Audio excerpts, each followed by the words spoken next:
Welcome back to Vantage. We love thematic investing, and I'm delighted to be joined by a manager who's looking at the trends that are shaping our world today and how we can invest in them. Let's go take a look.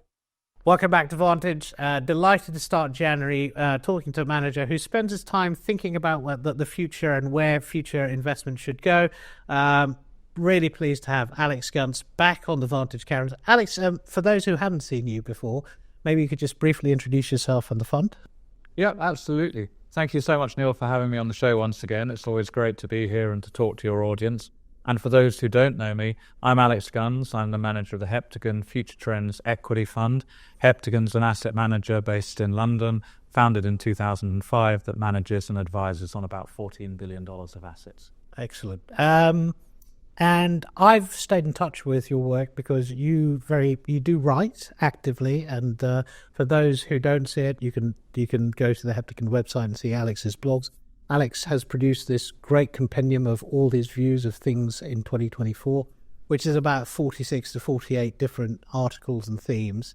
If I get you to reflect back on 2024, what themes delivered the best for you and the best returns for the funds? What worked for you?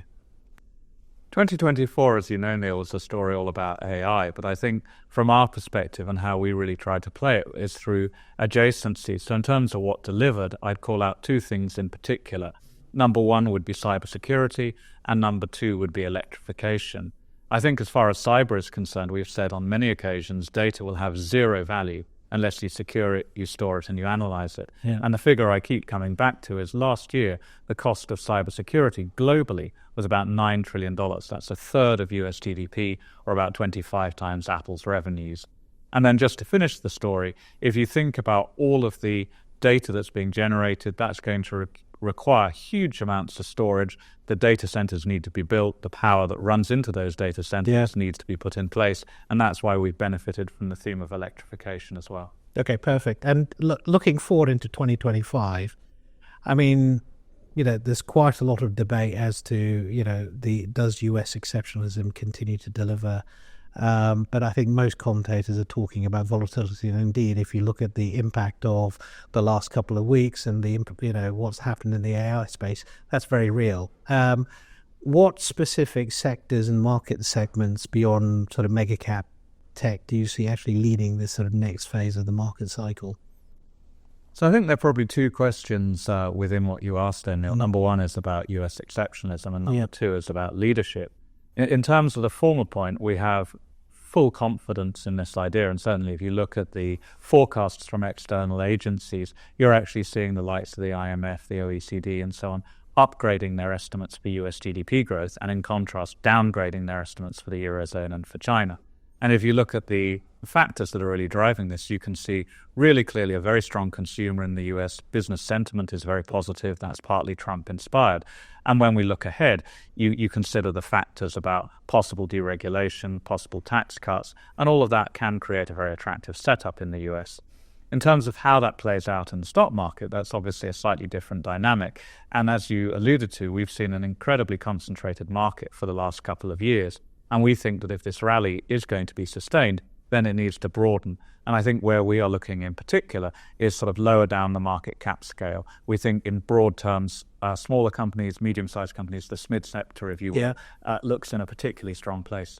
Okay, and let's develop that sort of thought process about the sort of US market. When I read your outlook piece for 2025, I mean, one of the things that you sort of point to is the elevated valuations in the US market. And I'm going to reference a quote, which is, calling the top of bubbles is hard. And you cite Keynes as the point on sort of market irrationality. How are you balancing sort of valuation? You're gaining exposure to the US market. And I know that quite a lot of the sort of valuation metrics are in the upper end, et cetera, of the market. But when you're sort of balancing valuation concerns and the need for generating returns for clients, what kind of signals would you be looking for to get a little bit more defensive in your positioning? So again, I think I'll give you two different ways of framing that question. The first would be, as far as can this bubble continue inflating, our contention would be broadly yes. I think perhaps the most interesting data point I'll share with you and your listeners is the following, that when we look at the data, a typical bull market will last for somewhere between 5 and 5.5 years. And if you say that the start of this one occurred in October 22, we're really only getting going at the moment. Yeah. So I think that's the thing that gives us confidence and why we will see equities continue to outperform. I guess one lesson that I think we all learned was that there was a danger in being too conservative at the start of 23, at the start of 24. Needless to say, however, and this really takes me on to the second point, expectations are quite elevated at this stage. Yeah. In terms of how we think about and how we reflect it in our investment strategy, I guess I'd highlight the following. Think about it like this. The Magnificent Seven is trading as a group on roughly about 40 times forward earnings. The MSCI World is trading on about 25 times. That tells you in some ways a lot of what you need to know about where to stock pick. And then also think about it like this. Globally, there were only about 15% of businesses that actually outperformed the Magnificent Seven in 2024. Yeah. So in other words, there is a very attractive pool to be fishing in. And again, this really references or returns to the idea of thinking beyond the most obvious, going down the market cap spectrum. And we think that whilst active managers have clearly struggled quite a lot in the last 2 years, 2025 really could be a year where we see some quite forceful mean reversion. Yeah, and again, another point you referenced was because if you're looking at what is going to continue driving it, you referenced the 1980s supply side reforms, and could you see some parallels? So maybe explain the parallels that you see, and in particular how today's technological context, particularly AI, might impact the world today. Absolutely. It's a very timely question, obviously, with the headlines about DeepSeek. And in fact, I was listening to a conference call just prior to coming here, and I learned a quite remarkable statistic. The US government spends $120 billion on IT every year. And I think it doesn't take a genius to recognize that quite a lot of that spend is probably very inefficient. Yeah. But if we go back to the original question you posed, think about it like this, that the idea that really that drove the US economy and the British economy, it would be fair to say, in the 1980s was really applying this sort of ideas of Friedrich Hayek of rolling back the layers of the state, if you will. So effectively pushing supply side deregulation, supply side reform. So effectively decreasing barriers to deals, for example, improving the tax outlook. And these are two things that the Trump administration have certainly talked about. And then to reference or return to my point about, say, the IT budget that the US government endures at the moment, we've argued in a lot of our work, and I think this is becoming an increasingly well understood idea, that particularly with agents, AI can actually be a really useful tool for driving productivity. And I think if you add that into the mix, that can really help drive better growth. And again, it returns partly to the observation or the conversation we had earlier. Why is the US economy likely to do better? Why is exceptionalism likely to endure? And it's simply because in terms of at least the developed or the Western world, if you will, the US seems to our mind to be the only major country really embracing supply-side reform and really actively integrating AI into workflows today. Yeah. And you've touched on it. You see this sort of divergence between the US and the rest of the G7 economies. I mean, how should investors think about diversification in that kind of environment? I mean, and in particular, do you see any bright spots outside of the US market? As we said earlier, I think active management is without a doubt the way forward. And when you've got a universe as wide as, say, the MSCI World, 1,900 businesses, or the All-Country World Index, which is about 2,400 businesses, there are clearly going to be opportunities in every geography. I think big picture in terms of what we've been talking about at Heptagon recently, above and beyond the US, two markets that stand out to us would be Japan and India, albeit for very different reasons.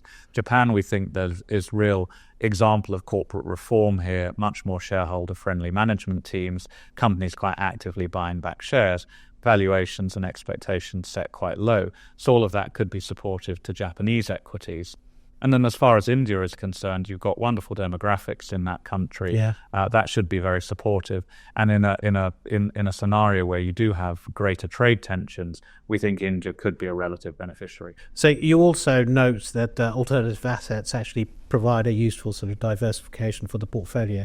But can you explain what you mean by that, and in particular what alternative strategies you find compelling in the current environment? Absolutely, Neil. We've talked for a long time at Heptagon about the merits of diversification. We've also argued consistently that the 60-40 model of equities and fixed income really doesn't work. So against that background, we have been diversifying. We've made consistently the case for owning gold in portfolios. As listeners will be aware, gold is at an all-time high at the moment. We think it acts as a very good safe haven. Central banks are buying it. It's also a very good hedge to our mind against fiscal profligacy. Then we're also looking at private assets. We think there's an illiquidity premium there. Investors can benefit from collateral-based cash flows. But our one caveat would be it's very important to choose carefully within this space. Okay.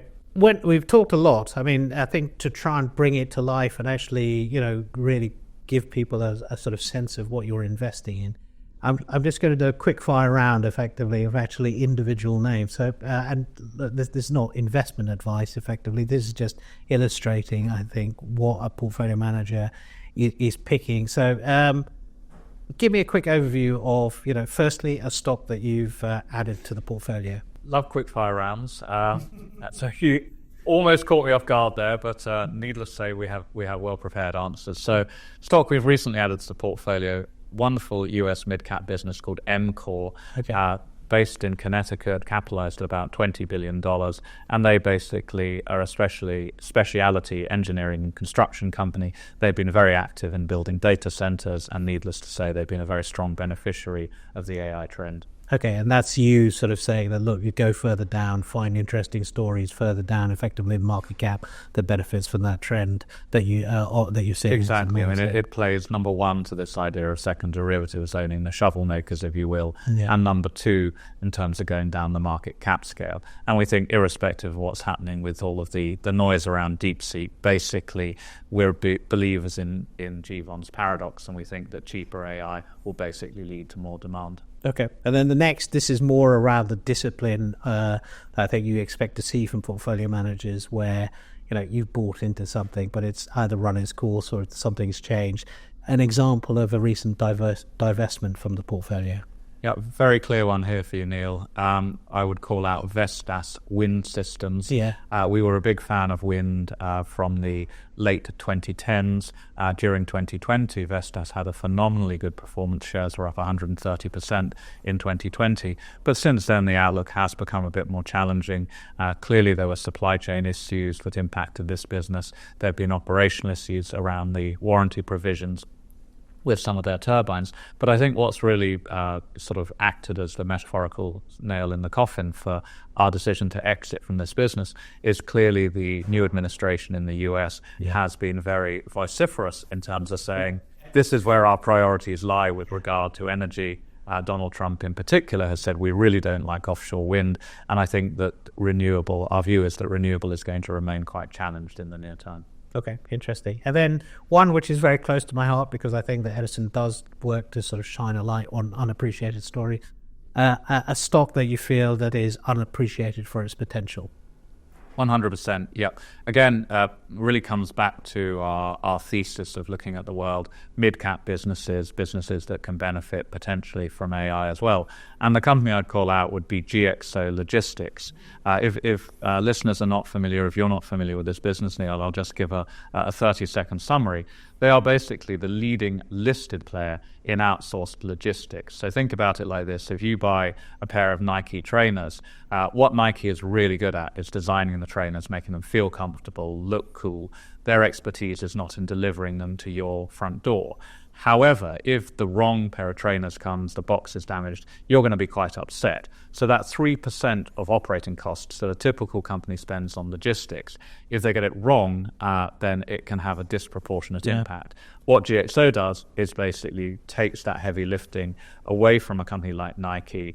Could be the same with Inditex, many blue chip companies they work with, and they are the expert in this field. We think the company has a massive runway ahead. And we also think it's a really good use case of where AI is being practically implemented. If you can design algorithms that will allow goods to be routed efficiently around your warehouse, if you can actually deploy smart or humanoid robots, that's the physical embodiment of AI, into your warehouses, again, can do perhaps more efficiently than humans certain tasks, this could be a real meaningful source of upside. Yeah, and look, I mean, I do know GXO, and I think that it's one of those stocks where seeing is believing. If you ever been to one of their automated warehouses, it's a fascinating sort of experience. Yeah, well, I've been to several, and each time I come back, I can't fail but be impressed. Alex, that's been a fantastic run through, and thank you so much for coming in to speak to the audience, joining Vantage. We look forward to seeing how the year develops. Hopefully you can join us again in the not so distant future. Alex Gunz, thanks again for being with us. Thank you, Neil. Absolute pleasure.